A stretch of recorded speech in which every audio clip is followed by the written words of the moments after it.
teachability is kind of more important than like a resume for us. Like it's very easy to understand when you get on the phone with someone. Are they bullshitting you? Are they very open to learning? Are they going to be adaptable? Are they able to work really fast and change and pivot really quickly? All of those are more soft skills that can all be taught. So I think it's really like having that foundation and then understanding if they can operate that way. Welcome to Market Mastery, the podcast dedicated to uncovering revenue-driving strategies for sales leaders in B2B tech. On today's episode of Market Mastery, I had the pleasure of sitting down with Melissa Rosenthal, who is the co-founder of Outlever and used decades of expertise across marketing, advertising, to now create a company that helps organizations change the way that they think about marketing by owning their story and engaging in a much more meaningful way with the target organizations that they're hoping to sell to. Talked about how that can be leveraged at the top, middle, bottom of funnel, and then even dug into how Melissa's thinking about designing and building out her own organization. So great episode. Give it a listen. The majority of my career has been building media companies and news companies. I was very early at BuzzFeed, and I then went to go help start a company called Cheddar. And the reality was we were building these credible, authoritative voices, but really just to sell that to advertisers so that we could lend them this credibility. And that credibility was often flighted. You know, it's not always on, and it's very expensive and it's very premium. And the company really doesn't get much value from that over time. It's sort of like, you know, you set it and forget it. And then there's no there's no growth as a result of that. Great, like you've done a partnership with Cheddar or BuzzFeed. Maybe it helps for like a very immediate period of time. But there was always this like idea of like, wow, there's so much trap value in the fact that companies can't own this narrative themselves. They can't be these media publishers. And, you know, the timing wasn't right for that because just, you know, there was a lot of credibility and authority in building media brands. But today that isn't the case. And then kind of flash forward over to my time in B2B SaaS. I went to ClickUp, ran marketing there for 4 years. And our TAM was so big that it was really hard to have the conversations that we wanted to own as a company at scale, and then also be able to talk about the things that all of our ICPs and customer sets cared about on a daily basis. Just very resource constraining to have to try to have those dialogues and those narratives going at all times. So it's kind of the culmination of my career, which, you know, is today where media companies are just, you know, they're not what they used to be. The credibility is pretty lost. It's much harder for companies to get any sort of press within, you know, the remaining, you know, authoritative news sources.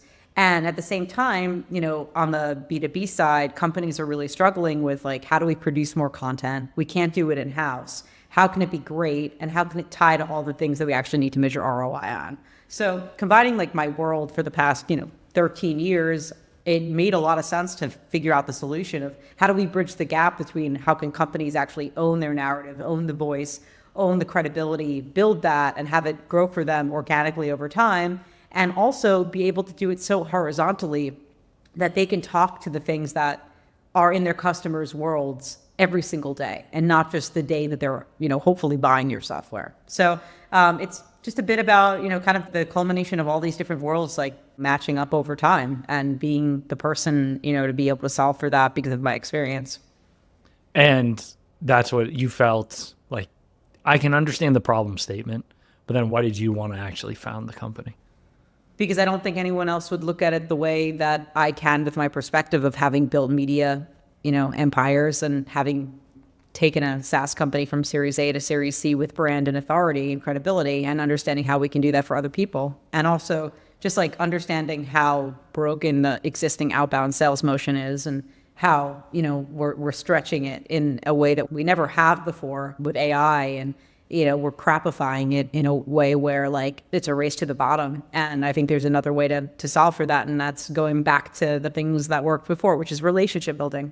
Sales is all about relationships and providing value, and how do we do that through content? And I think that, you know, was also uniquely positioned to be solved by me in some weird way. Like I think no one else would come up with quite the idea and the angle of how we could do this. and then understanding how to scale it, understanding how to build it for others, and then understanding the kind of mix of these two worlds. I mean, I don't know anyone else with my exact experience, and I think that makes me uniquely positioned to solve for this. That's awesome. So how's it been?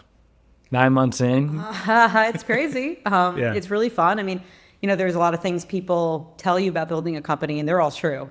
It's so funny because you see these cliches when you're not a founder on LinkedIn all the time, and you're just reading them, and they're 100% true. But it's been really exciting. I mean, I think the best thing about it for me is like how much I enjoy actually like being in market and talking to other marketers. That was such a small part of my job at ClickUp because I was so in-house and, focused on building the brand and building everything, that the amount of time that you spend talking to external peers and parties and groups and teams is so small. It's like a benefit when you can do it. You meet up maybe once a quarter on a Zoom meeting with 20 other marketers and you talk about your challenges. But this is me talking to marketers every single day. So just seeing like in real time the challenges, the future, what people are struggling with, and understanding it has been really amazing. Obviously, like being in market helps you shape your own product, but just to see being on the forefront of like where people's heads are, I really, really enjoy that. I'm on the sales and marketing growth side. My co-founder's on the technical side and product side. He's the product architect. But yeah, it's crazy. I mean, there's a lot of the things that you don't understand until they happen, and then you're just like, all right, well, I know how to solve this. It doesn't make it less painful, like I like trying to give tangible like examples. There's the whole like don't build for one customer. And I've been there many times on my professional side, whether it be at media companies where we're, rolling out the red carpet for one advertiser that we're trying to onboard, and we're doing things that are horrible margins and bad for us as a company, but we do it to just get the money. And then on the SaaS side, it's the same thing. It's you're building for, let's just say, your mid-market and SMB at the time, and a big enterprise says, well, we'll go with you if you just build these 25 different features for us and this permission set that you're not focused on, and then you pivot all your resources to focus on that one customer, and it eats you alive and kills your business. When people talk about it, I understand why you shouldn't do that, but that's really easy to say when you're not staring at a deal that you're like, well, if we get this deal, we could hire 4 more people in this area, and then we could do this. And you get excited about the idea of what that revenue realization would do for the business. So that's still a really hard decision. The logic is sound. The emotion is difficult to actually say, we're not going to actually pursue this at this time. I think it becomes a lot easier when you see your long tail scale being affected by one customer that could churn. It's different for us. We can service seed to enterprise right now because it's not based on permission sets, but it's more just like expectations, I think, and like what we're seeing the majority of our customers actually need and want versus maybe a few that we onboarded early that wanted the moon, the stars, the sun, and it's just not what the majority of our customer set even needs. And we're struggling to build for a few people when reality is our business is not headed in that direction, which maybe makes it easier because it's not just like, oh my God, like this one deal is going to save our company. But at the same time, it just never works out well. It just never does. I mean, it's highly emotional, because regardless of what that deal is, there's a reason why it's important, especially as an early startup. So those are a few fun things that you have to deal with every day, and they're tough. Yeah. And aside from you and your co-founder, do you have employees? Yeah, we're a team of 8 going on 10 by the end of this week. Where'd you hire first? VP of Eng. We needed a really strong engineer that could, really build out the architecture of what he envisioned for product. And he's the best hire we've ever made. He's built our infrastructure. He's absolutely incredible. So can you tell me more about that? So you say you're not looking for like this cookie cutter, like give me a content marketer with this pedigree, with this set of experience, or give me somebody in digital who's done whatever ads and has optimized for Google or something. Like you're not looking for like this perfect cookie cutter, go look at 20 job descriptions that line up with that title and you're going to find something close to what you're looking for. What has been the challenge for you in finding like these unique roles? The role that we're looking for is sort of this combination of a salesperson, a journalist, and a great interviewer. And how do you find that? We know what we need. And we're like, if we could only find this person. And the reality is like our strongest hires have been like BDR SDRs that have dipped their toe in podcasting, actually, because they understand the sales angle of being able to reach out to people. And they're doing it, because I think like at the very core, like BDR, SDRs are kind of journalists. Like they're doing a ton of research to be able to reach out to these companies to hopefully elicit a response, right? And I think at the very core, like journalists, like we have journalists on staff, they serve a very specific function, but the actual like interviewing of the people that we go out and we get commentary from, we need to approach it more from like a sales motion and an angle motion than actually a journalist motion.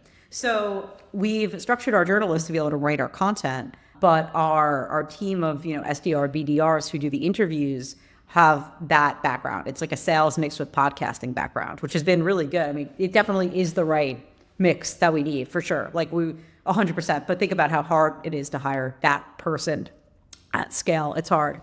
So the BDR, SDR, be able to reach out, engage in a meaningful way, ask intelligent questions, that piece makes sense. Where's the journalism aspect of it come in? If you have a specialized role of journalist, why do they need that skill set? Because they're better at interviewing. Salespeople are actually better at interviewing. They're more thorough. They're thinking about it from a very different lens. And that's the lens we actually need them to think about it from. The journalists are much better at writing the content. Like they can do it very fast. They understand beats. They understand how to do that. But the SDR, BDR role, it's not really that. It's like an interpretation of that. But they are able to understand industry angles very fast.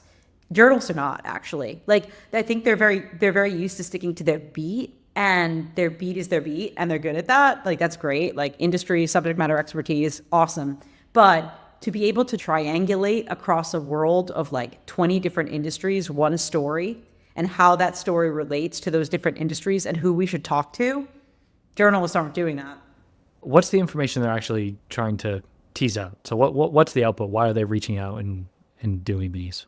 We create trade publications on behalf of our customers, and we allow them to own the narratives that both they care about in the news, but also that their customers would care about. So for instance, we take both mainstream news stories that, are bubbling up, but then also kind of things that we find as like signals that should be news, but aren't just mainstream enough, but are great news stories for specific industries. So one example would be like, okay, the port strike. Like, how does that apply to our entire customer set? So that person has to be able to say, okay, this news story, how does this apply across the lens of our entire customer base? Okay, it doesn't apply to this company, but it applies to these companies. What is the angle and what would they want to talk about? Then you have to create sequences to actually elicit the responses to the people of the subject of the SMEs within that space, the C-suite people that would actually respond to that to talk about that angle. So it's like literally this like real time, like domino of like, how do you elicit a response and talk to the right people about the right story for the right customer with the right angle? It's like a lot of like mental leaps that need to be done very quickly. And that sales mentality is very good, especially to someone from a background that's worked at companies that are extremely horizontal, because they have like a very horizontal TAM. They always are thinking that way anyway. So now they're just basically translating content thought processes into that world, which works. And then your customer gets the content that they can use to fuel sales and marketing. Yeah, we build everything for them. It's basically a full scale trade publication where we are commissioning lots of thought leadership from prospects, existing customers, subject matter expertise on a daily basis. So it's like we're populating now 30 newsrooms effectively. If we were to think about like interest rates, that swap interest rates for port strikes, interest rates, how do interest rates affect VC funding? How does VC funding affect go-to-market strategy in B2B SaaS companies? Yep. And then we reach out. I mean, for interest rates, it is a huge story. And we say, all right, this should actually become like 50 different articles based on the perspectives of the people in the different VC companies, SaaS companies. It's pretty widespread who we'd want to talk to for that story. So when you think about the news at scale, that story can become 20 different stories if you wanted to write it that way. And one of the things that I read on a post of yours is this pull to like personalize it and make it self-serving, either too quickly or just like it's so transparently that you're no longer actually delivering any value with the way that you're creating and pushing content. Yeah. And so now I'm connecting the dots between how you just described what your team does to that post, and it makes perfect sense.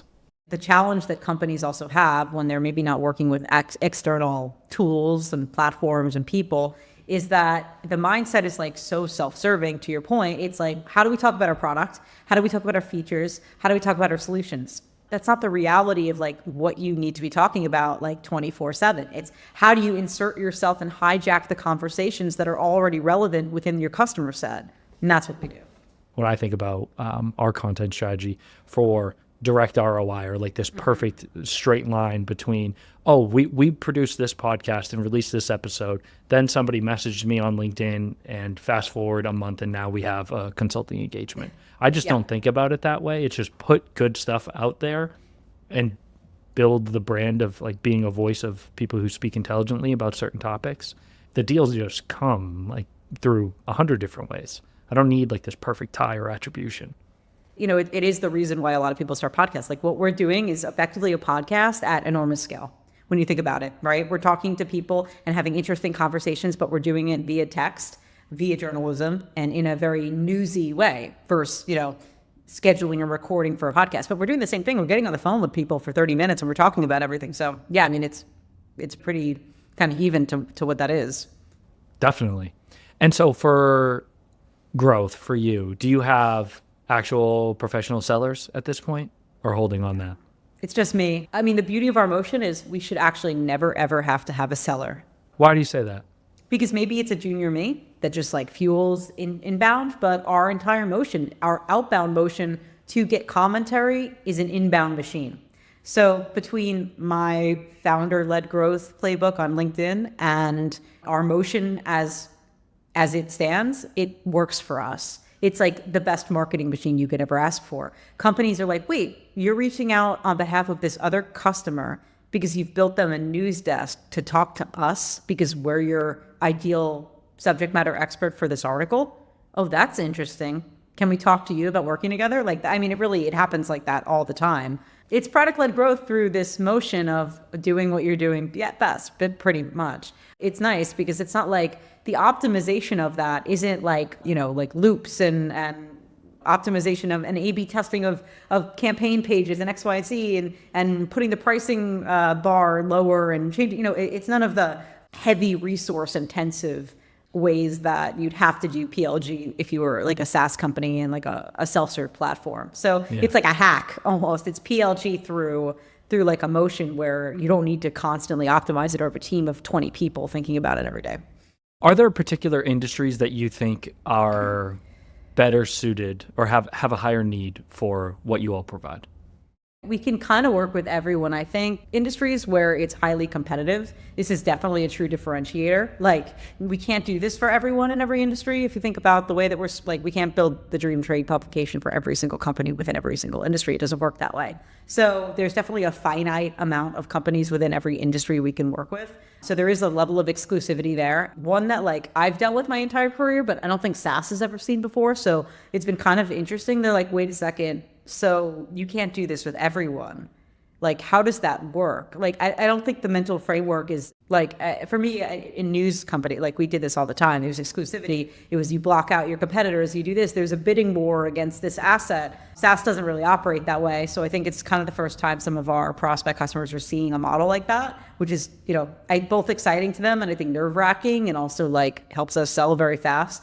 But yeah, I mean, we're very well suited for very highly competitive industries. I think everything is super competitive these days. Product parity is at like a point where people can build the same product that it took them 5 years and 4 months. So it's tough out there. Differentiation is really hard. Everyone's competing on pricing. So we work really well within highly competitive industries. And then the other side is really niche industries that are really hard to market because you almost have to tell your prospect customer what the problem is. Like they don't even know. What's an example of one that you would put in that category? I was just trying to think about. A company that does the digitization of factory floors, of like old school factory floors, like Heineken and Coca-Cola. So you're trying to reach the manager of that factory floor and convince them that digitization of it is the answer for them and then have to teach them what that solution is because they probably don't know. It's tough. And they don't know how to market. Like they can't use the playbook, the SEO playbook that every other company uses. It's a completely different playbook. You're selling to a completely different profile of individual Right. who thinks in a very different way. So it's very different. Yeah, that's a good example. So for us, having a 30-minute call with this person that isn't a sales call, it's an interview about what they're dealing with, and then kind of giving them back the ideas, and it's a conversation. That's where we shine. When you make the problem more real, which is what you get to do, it's a lot easier to effectively engage with those people versus if you take like the shift supervisor or whatever, director of operations for the manufacturing company at Heineken, and you say, don't you want to automate the process of inventory management?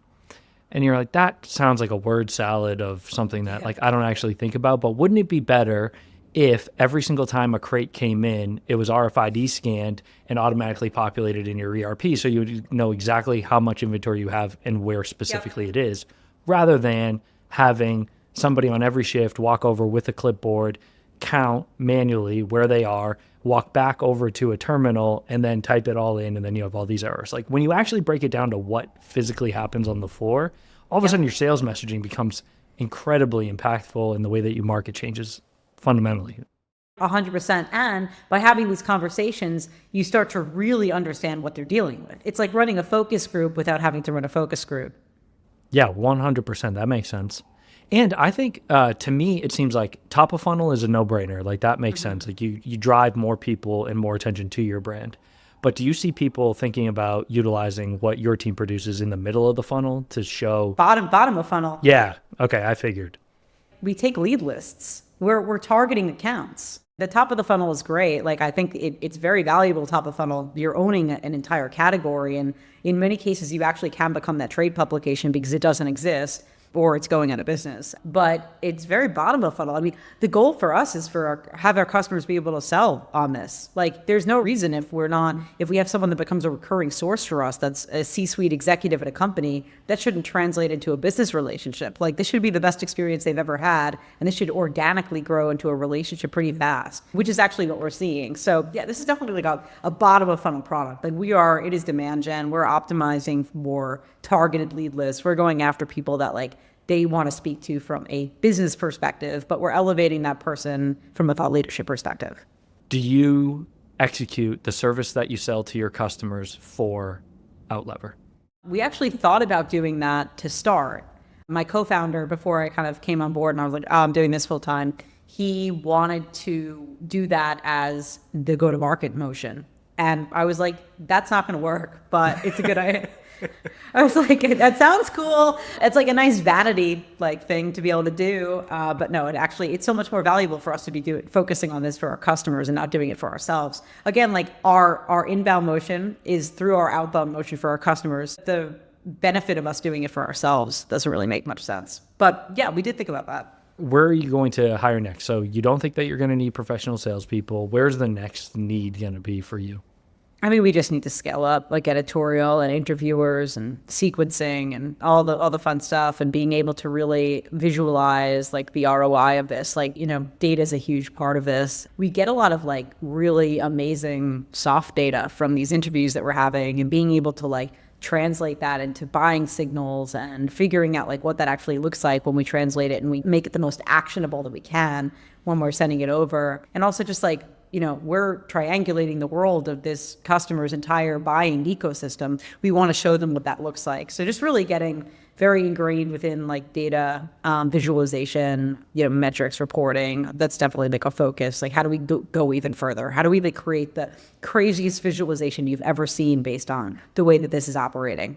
So very excited about that. But yeah, scaling up editorial is obviously very important. We need more journalists. We need more people conducting interviews. We need more great people doing outreach. We have other products we want to build. So, scaling tech and scaling engineering is definitely a huge focus. I mean, the laundry list of things now that we want to build and what we want to become ultimately is very exciting. It's like, wow, oh, this is very clear, like where the path is, where the opportunity is, what we can eat overnight. And yeah, I mean, obviously like we're in a rush to do it. So that's sort of the answer. Do you see any geographical like concentration of talent that fits that really unique profile? That I'll exclude engineering or the technical team. So for the non-technical team members, are you having really a ton of success in any particular region, or are you just hiring people wherever you can find them? Wherever we could find them. I mean, we have someone in Mexico City, someone in Georgia, someone in Florida, someone in Colorado. Being a remote company and looking for a very unique skill set is very, aligned, right? Like, I think if we were like trying to find a concentration of people with this very unique like skill set that we're trying to cherry pick, and we say you have to live and work in San Francisco, it'd be pretty tough. So there's definitely like a benefit of being remote when you're looking for things that are very unique and you just can't find very easily on a resume. It's more about like mindset, way that someone can think, than it is about like that resume. The resume helps us get to that point of like, okay, these are the things now that like this person is touting that they've had podcast experience. They've been a seller at a BDR. Okay. Like they've written content before. Great. Like all those things like sort of add up, and then you need to talk to them and understand like how they actually think. And then obviously it's very easy to tell. But, I think we're looking for mindset overall. Like, can they learn this? Like, this isn't something that everyone is doing. So teachability is kind of more important than like a resume for us. Like, it's very easy to understand when you get on the phone with someone. Are they bullshitting you? Are they very open to learning? Are they going to be adaptable? Are they able to work really fast and change and pivot really quickly? All of those are more soft skills that can all be taught. So I think it's really like having that foundation and then understanding if they can operate that way. I understand you have to do what's right for your business because you have an entire team of, especially like you're similar to us, we're whatever, 8, 10 people, we're right in the same world. So a bad hire has a significantly higher impact than if you were 100 people. So it's not just about finding the right person who can do what you need them to do. It's also about being so respectful of your team that you're not going to bring a bad apple into the bunch. But I've also made bad hires in my career, and I know how detrimental that is to like everything that you're doing. It's bad for everyone, right? So I think it's to your point, it's like, I'm not just looking out for myself, and like, it's the team and it's our growth and it's the culture that we've built and the mindset. It's not only are we looking for this very unique skill set or person or mindset, but we're looking for people that are still very passionate about things. And I think some people have gotten so burned that they've really lost their passion and they're desperate to get a job, which it sucks. Such that that's the environment we're living in. How do you think about funding? So you're self-funded, bootstrapped, but you have like crazy good growth goals. How do you think about it? Will we take funding eventually? Maybe. There are some pretty aggressive revenue goals that we want to hit before then. And we want to have our ROI and the product very solidified and our focus on the vision on the future very understood and very cemented. And I think once we have that, maybe we will take funding. But the reality is that not taking funding, it's a blessing and a curse. I think it's actually more of a blessing because the decisions you make, every decision is so important, right? You are tasked with such creative problem solving because we are not just throwing money at the problem. We are like, we're not going to do that because that would be the easy way out here and we can't take that. It's painful. It can be very painful, but I think it's made us better. Ultimately, like if we want to achieve what I think we can, we will take funding, but we will take funding for a very clear reason. And it won't be to establish product market fit. It'll be to take the majority of the market share that we now we can take because we've already proven that through our initial product, we have product market fit, it works. And we now want to scale it and really take the rest of the market away from everyone else doing it. Like there's a lot of market out there. So it would be for a very specific reason, which I think is great. Like if I envisioned myself as a founder, I mean, originally when everyone was raising VC money, it's like, that's what you do. But now I'm so much more in the camp of that's what you do when you know exactly what you need the money for. And you don't dilute yourself to hell because you already have 10 million bootstrapped and you're taking it for a very specific reason. And you're able to achieve that next wave of growth through VC money rather than like giving up 50% of your company and having to answer to a board that doesn't really understand what you're doing and, maybe makes you make the wrong decisions very quickly because they're, operating on less set of data rather than holistic vision. And I've seen that happen so many times. Like, companies overhire and then they fire everyone because of advice from investors. And like, I don't want to have that right now. Like we know what we're doing. We know what we're doing better than any board could tell us. and we're going to grow the way that we're going to grow. Like, if it works out that way, great. Like, I think the idea is big enough ultimately that we could, but we don't need to grow and compete like every other self-service SaaS company right now. We don't need to, because I think it's much more important for us to establish really clear product market fit at the highest level of what we're doing. And then we can scale that to the self-serve parts. And that's when we would take money. There's no way we could build like a scalable self-service business without taking money, but we're not there yet. Given what you just said and the vision alignment and like a board who doesn't quite get it or pushing you to do things that don't make sense, even when you do hit that point, when you want gas on the fire in the form of capital, would you be more apt to take debt financing instead of VC?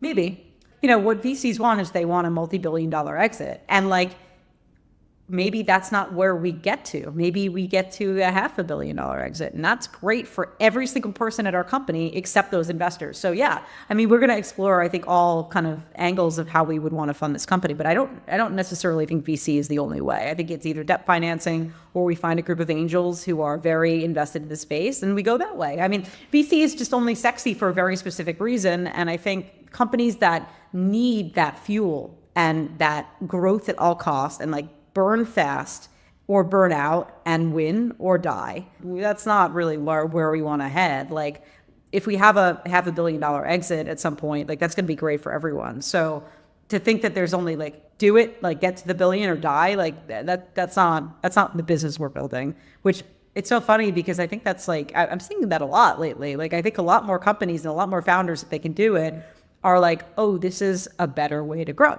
for us. 99% of companies that take VC money shouldn't take VC money. Yeah, I mean, it's really cool. Like, the press release looks good, yeah. and you get really excited and enamored with the idea, and then the reality hits, and you don't like it so much anymore. There's real pressure. There's real decisions you have to make, and decisions that you don't agree with. But it's not your voice anymore. It's your voice isn't the strongest in the room at that point. Which and no one can unseat us from our company, because we own it. And like, that's, I think, the most important thing of all. Like, the fact that you've given up enough control to other people that they can unseat you from the very thing that you founded because they don't agree with the way that you're taking the direction of it. Even more frustrating if it's not an idea and it's a spreadsheet. You have that conversation, they're like, your idea is wrong because my spreadsheet says this. Yeah. Yeah, no. I mean, also, if you're trying to change the way people think about things, a spreadsheet isn't going to be complementary to that vision, right? I'm with you, but unfortunately, that's the way a lot of those conversations end up. Which is why it just wouldn't work for us. I mean, first of all, like, I don't even know if we would have gotten funded, but it doesn't matter. I mean, like, if we had, $5 million that we raised, would it be easier for us? Could we just scale? Sure. But actually, some of the learnings that I think we have had from operating in a very strategic, bootstrapped, smarter way have been very key for us. And now I'm like, this is a way better way of operating. We just don't make any decision based on like infinite money. We make every decision based on like, does this really make sense to be able to scale this efficiently? I don't want to grow this into a 300-person company. Like, absolutely not, which is great because I don't think we need to. But if we had money to throw at it, we might have done that. Well, thank you so much. This was super helpful. Where can people find you, get in contact with you, hear more of your thoughts and opinions and expertise? Yeah, I'm very loud and on LinkedIn all the time, like everyone else. But yeah, you can find me on LinkedIn. I'm very responsive. I believe in like responding back in like 5 minutes. So if I don't respond back in 5 minutes, there's an issue. Maybe you should try again. Perfect. Thank you so much again. Thank you for having me. Thanks for listening to this episode of Market Mastery, brought to you by the Bridge Group. If you're a revenue leader in the B2B sales space or know someone who is, connect with me on LinkedIn. Don't forget to subscribe to stay updated on future episodes.